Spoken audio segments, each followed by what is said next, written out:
Ili kufanikisha hayo, Chadema tunataka mambo yafuatayo: moja, mabadiliko makubwa ya kisheria na ya kiuendeshaji ya ofisi ya msajili wa vyama vya siasa. Mbili, mabadiliko makubwa kwenye mfumo wa mahakama za Tanzania ili ziweze kutoa haki bila upendeleo. Pointi namba 4, mauaji ya halaiki, utekaji, kupotezwa na ukatili mkubwa uliofanywa na serikali.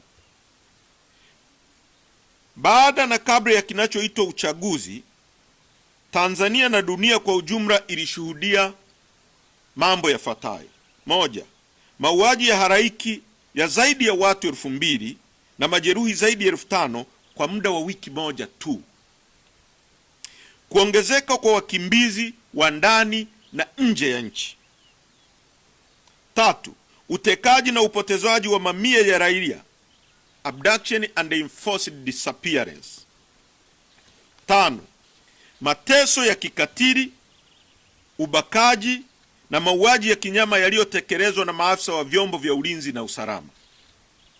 Tano, ushiriki wa vyombo vya ulinzi na usalama kufanya matendo ya kihalifu dhidi ya binadamu, ikiwemo mauaji ya raia, uporaji wa mali binafsi za watu na ukamataji holela ulioendana na utesaji.